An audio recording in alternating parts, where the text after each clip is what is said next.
Bom, desta vez o Lula foi para a China, a viagem que foi adiada, né, do mês passado para este mês, em razão da pneumonia do Lula.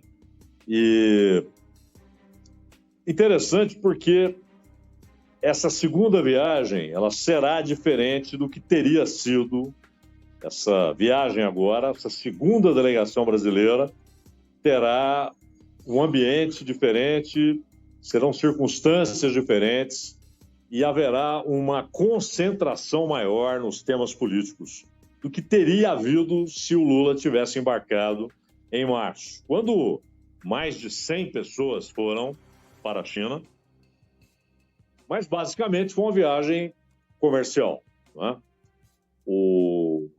Ainda quando aguardava-se que o Lula embarcasse para a China, o Fávaro foi para lá, ministro da Agricultura, com 102 empresários do setor agrícola, o que inclui também pecuária, pesca, produção de alimentos, beneficiamento de alimentos. E o Brasil foi tratar de abertura de mercado, de suspensão de barreiras sanitárias.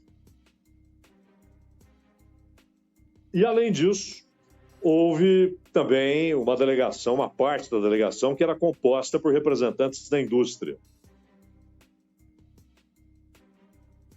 Afinal de contas, o Brasil ele tem a China como principal parceiro comercial, mas a participação da China no mercado de produtos industrializados no Brasil é muito menor do que poderia ser. Claro, a China é a grande exportadora de produtos industrializados no mundo. É a maior responsável pelo abastecimento global de produtos industrializados. Mas ela também importa.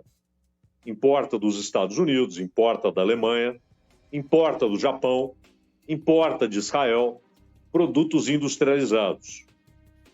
E até pelo que está acontecendo hoje no mundo, uma crise sem igual entre Estados Unidos e China, sem igual na relação entre eles, o Brasil pode ganhar parte do mercado de produtos que são exportados para a China, produtos industriais.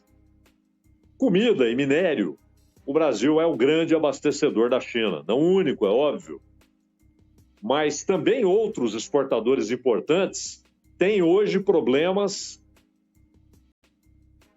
difíceis de serem contornados com a China. É o caso da Austrália. A Austrália, inclusive, ela foi presenteada, né, pelos Estados Unidos e pelo Reino Unido com embarcações movidas à energia nuclear. Não significa arsenal nuclear, apenas combustível nuclear. Mas embarcações que podem, sim, ser equipadas com armas nucleares. E já houve, por muitos anos, problemas entre os dois países, né? Inclusive a Austrália acusando o exército cibernético chinês de invadir os documentos do parlamento australiano, do gabinete australiano e de instituições australianas. Então não é uma relação fácil. E também aí o Brasil cresce como substituto da Austrália naquilo que ela exporta para a China. Parcialmente, é óbvio, porque não há uma suspensão das compras de produtos australianos pela China. Já houve. A China passou um período sem comprar produtos australianos, como que colocando a Austrália ali de castigo. Fez o mesmo com a Suécia. Aí, produtos industrializados. O Brasil já exportou avião para a China, mas isso lá atrás. Quando houve o restabelecimento das relações entre Estados Unidos e China, ainda com Mao Tse-tung vivo, e resultado de uma visita do Richard Nixon ao Mao Tse-tung, o Ocidente como quase sempre acontece, acompanhou o movimento dos Estados Unidos, era a lógica da Guerra Fria. Então, naquele momento, a China era vista como aliada nos embates do Ocidente com a União Soviética, por causa dos problemas na relação da China com a União Soviética. Problemas que desembocaram até em tiroteios, sem grandes consequências, mas em tiroteios na fronteira. E aí, no governo Geisel, começo do governo Geisel, 74, o Geisel, ele toma as rédeas mesmo em fevereiro de 74, substituindo o Médici, e no primeiro ano do governo Geisel, o Brasil normaliza as relações diplomáticas com a China. E logo depois, a China importaria aviões brasileiros. O Brasil fabricava aviões que tinham, como tem até hoje, aceitação no mercado internacional, principalmente aeronaves pequenas, né, para deslocamentos ágeis e tal. E a China comprava aviões brasileiros. Depois, claro, a China fez uma revolução econômica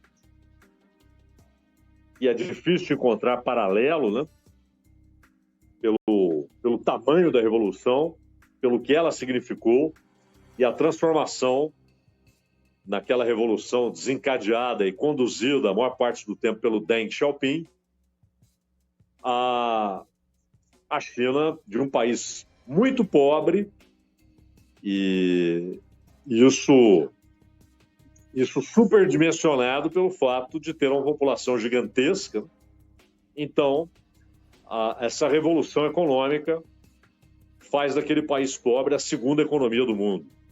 E, claro, a China foi deixando seus fornecedores de produtos industrializados e passou a precisar, basicamente, de comprar petróleo. Ela produz, mas não o suficiente, comprar petróleo, comprar gás, comprar comida, muita comida, e comprar minério. Então, o que o Brasil, naquela viagem de março, o que o Brasil tentou incrementar nas relações com a China é uma abertura e, em alguns casos, reabertura para produtos industriais brasileiros. Agora, tudo isso, aquilo que aconteceu em março, é até interessante que sejam duas viagens, né? Porque a primeira ficou inteiramente voltada para questões comerciais. E, claro, havia também um aspecto paralelo, que era a ida da Dilma Rousseff para a presidência do novo Banco de Desenvolvimento, substituindo o Marcos Troíjo, que tinha mandato. O mandato é brasileiro, né? Os países se revezam na presidência. O primeiro mandato inaugural do banco foi da Índia e o segundo do Brasil. E o governo Bolsonaro indicou o Troíjo, que ficaria até julho de 25. Mais 2 anos e alguma coisinha. E aí, com muita pressão do governo, que queria a saída do Troíjo, a ida da Dilma e tal, ele renunciou no dia 24 de março. E então haverá até uma solenidade, né, uma oficialização daquilo que já é fato, que é a Dilma na presidência do novo Banco de Desenvolvimento. Mas exatamente por ter acontecido o adiamento da viagem do Lula e por aquela primeira viagem ter se tornado, então, inteiramente voltada para a discussão de acordos comerciais, suspensão de barreiras sanitárias, no caso da carne bovina, já era uma decisão tomada, né? Mas esperaram o Fávaro chegar, é um aceno ao Brasil, né? Para que você dê a ideia de que a viagem foi responsável pela suspensão. Não, isso já estava decidido pela China, mas aí eles aguardaram a viagem. Era uma deferência ao Lula. Mas o Lula não foi, e agora a viagem terá ênfase muito maior, essa visita do Lula, aquilo que de fato é mais importante, aquilo que interessa ao governo chinês e que será o novo desafio brasileiro, que é o tema inevitável, inescapável da reunião da próxima sexta-feira entre Xi Jinping e Lula. Então, o Lula só na sexta encontrará o Xi Jinping, porque ele terá encontro com lideranças políticas chinesas, empresariais, e vai prestigiar a oficialização da Dilma Rousseff como presidente do novo Banco de Desenvolvimento. E tudo isso é importante, mas não se compara com o cerne dessa viagem, que é a conversa com Xi Jinping. Até porque muitas questões relacionadas a meio ambiente, ciência e tecnologia, investimentos, maior abertura do mercado chinês para produtos industrializados brasileiros, intensificação da importação pela China de alimentos produzidos no Brasil. Tudo isso já foi tratado na primeira viagem e o que resta, aquilo que cabe a ministros conversarem, assinatura de acordos, tudo isso vai ser feito agora. Inclusive, um acordo com a central da mídia chinesa, né? A central da mídia que é estatal. A mídia chinesa é totalmente controlada pelo Estado e ela tem uma central, uma corporação, uma grande corporação, uma estrutura de corporação, mas é estatal, e que controla os diversos veículos impressos, eletrônicos, televisão, rádio, serviços internacionais. E haverá um convênio com o Brasil para troca de tecnologias, para que as informações do Brasil cheguem mais rapidamente à China e ganhem destaque na imprensa chinesa, ou seja, para que o povo da China leia sobre o Brasil, ouça sobre o Brasil, veja imagens do cotidiano brasileiro. E, claro, no caso da China, isso tem um impacto menor aqui, porque a China, pela importância econômica, política, militar que tem, ela já está normalmente no noticiário. E também, a melhor maneira de acompanhar os acontecimentos da China não é, claro, por intermédio da mídia estatal chinesa, né? De qualquer maneira, tudo isso é assunto para ministro. Deputados, aos montes, a maioria vai passear. Vai passear, né? Um voo da alegria, contribuinte paga, vai tirar foto, né? Diante do palácio, grande palácio do povo, do parlamento, vai tirar foto ali diante dos edifícios em Xangai, os monumentos em Pequim, talvez uma ida à Cidade Proibida. Tudo isso é turismo. E governadores que vão para buscarem aí assuntos que interessam especificamente aos seus estados, alguns acordos de investimento, principalmente em infraestrutura. Ou seja, vão lá tentar atrair algum dinheiro da China, investimentos chineses em obras de infraestrutura. E também naquilo que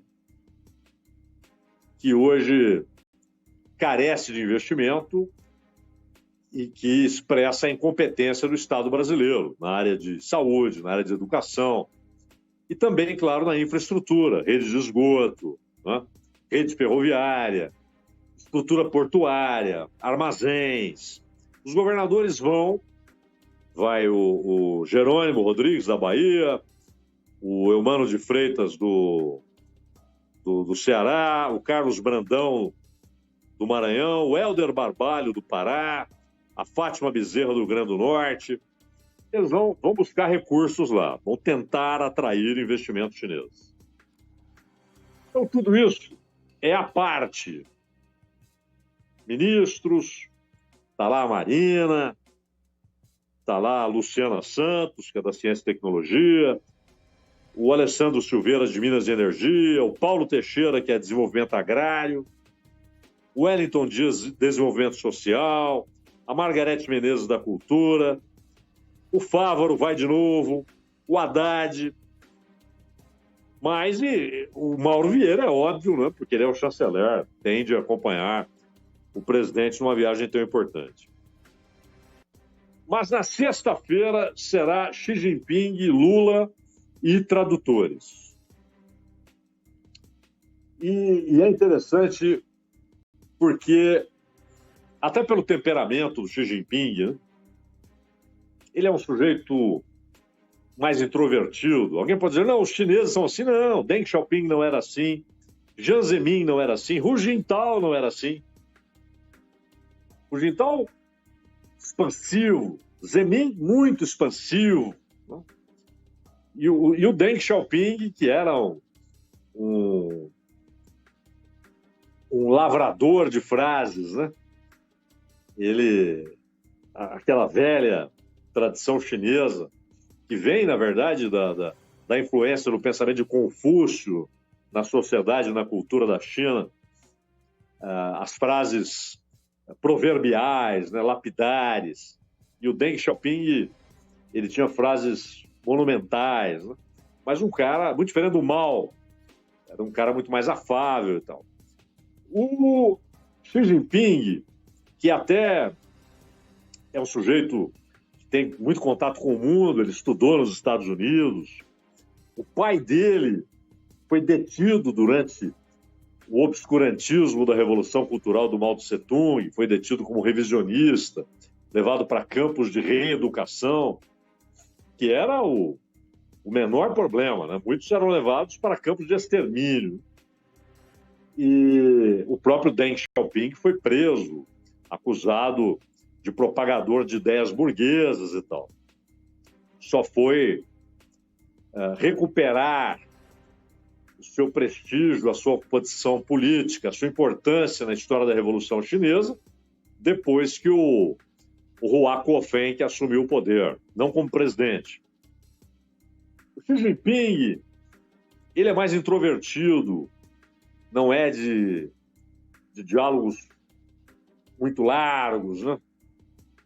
Que abrangem diversos aspectos, que entram em questões pessoais.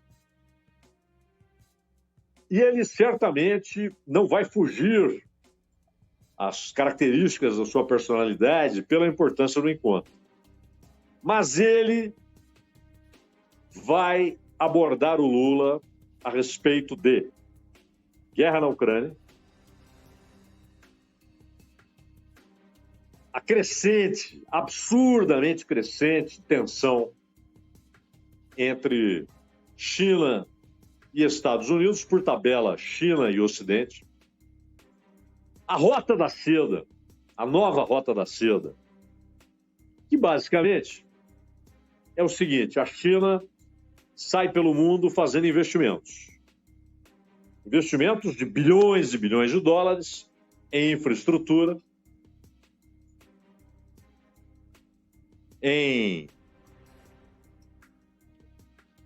obras públicas de outros países, viabilizando atividades econômicas e extração de riqueza em outros países. E o que ela ganha em troca?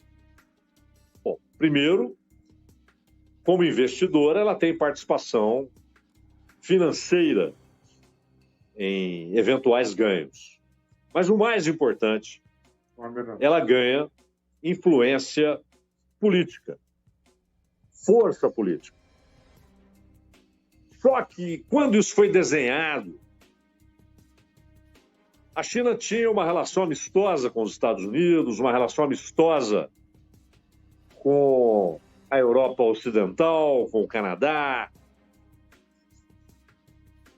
e o capital ocidental voava para a China em escala crescente, aportando primeiro em Hong Kong, na Bolsa de Valores, comprando ações de empresas continentais chinesas, abrindo negócios. Era o país mais visitado no mundo por gente querendo fazer negócios. Hoje não. Hoje, aquele breve período de aparente relação pacífica e amistosa entre Oriente e Ocidente desapareceu. 2 blocos estão formados, porém, ambos buscam mais áreas de influência. A questão de Taiwan é apenas uma entre as muitas com potencial de produzir uma guerra entre China e Estados Unidos. E hoje não seria uma guerra entre China e Estados Unidos só. Seria uma guerra entre OTAN e um bloco liderado por China e Rússia. E a Rússia já está enfrentando a OTAN em solo ucraniano. A guerra não é apenas entre Rússia e Ucrânia, é uma guerra entre Rússia e OTAN. Austrália, Japão, Coreia do Sul, Filipinas agora, com a volta da família Marcos, né? O filho do Ferdinand Marcos, que substituiu lá o Duterte, que era muito próximo da China, e agora o Marcos reaproxima as Filipinas dos Estados Unidos. A África, há uma disputa pela África. Resta saber o quanto isso será benéfico para a África. A China tem cada vez mais investimentos na África para extração de minério, para investimentos em estrutura ferroviária, portuária, armazéns, ferrovias por todos os lados, novas tecnologias para extração de minério. Os Estados Unidos estão mandando gente importante para falar com os africanos. Kamala Harris acabou de voltar de uma viagem à África. Ou seja, uma luta por influência política, por influência geopolítica, geoestratégica e por busca de aliados numa guerra que está desenhada, esboçada e vista como inevitável por essas potências. E a Rússia, o Putin perdoou 20 bilhões de dólares de uma dívida que vários países africanos tinham com a União Soviética. A Rússia herdou a condição de credora dessa dívida e o Putin perdoou essa dívida. No Oriente Próximo e no Oriente Médio, não há dúvida que China e Rússia estão ganhando a parada. A China conseguiu, o que parecia inimaginável, o restabelecimento de relações entre a Arábia Saudita e Irã, e mais. A Rússia, por sua vez, conseguiu, junto com a China, o fim da guerra no Iêmen. A Arábia Saudita vai retirar suas forças do Iêmen, os Emirados Árabes retirarão suas forças do Iêmen, e o Irã, que patrocina e arma os Houthis, vai possibilitar um acordo para o Iêmen. E Síria, e a própria Turquia, que faz parte da OTAN, ela tem relações muito boas com a China e com a Rússia. E o Brasil? O principal país do ponto de vista econômico, número de habitantes, tamanho de território, influência política, o principal país da América do Sul e, na verdade, da América Latina, incluindo aí um país da América do Norte, que é o México. O que o Brasil vai fazer nesse cenário? Então, o Xi Jinping não vai atirar isso na cara do Lula. Diga de que lado você está. Não é isso. Ele vai sondar que tipo de resposta o Lula dará para as posições chinesas. Uma já foi dada que é a questão do uso do yuan para transações comerciais. E a posição brasileira, com o Bolsonaro, já era muito parecida quando ele visitou a Rússia, deixando claro que não deixaria de fazer aquela viagem e conversar com o Putin, porque os Estados Unidos não gostavam da ideia. Ele descartou levar em consideração a oposição dos Estados Unidos. Como agora, alguns parlamentares, inclusive nos Estados Unidos, estão dizendo ao Biden: você está perdendo o Brasil. É uma visão bem imperial, né? Se você perde o que é seu. Mas o que eles querem dizer, claro, é ter o Brasil como parte da esfera de influência dos Estados Unidos. Por isso, para o Xi Jinping, essa reunião de sexta é muito importante, e a prova de que ele dá muita importância é que a imprensa chinesa está dando um destaque formidável à visita, porque ela é importante para o governo. Senão não daria essa importância, a imprensa lá é estatal. Ela diz o que o Estado quer que seja dito. Então ela está dando muito destaque, porque para o Xi Jinping, essa viagem pode trazer respostas cruciais para a China a respeito do que o Brasil fará quando houver a intensificação desse cenário bélico. E para o Brasil será mais uma vez, e aí de forma explícita, colocada a questão: que posição o Brasil terá e se será possível, e por quanto tempo, se for possível, por quanto tempo será possível manter neutralidade e cuidar apenas dos interesses brasileiros. Ronald.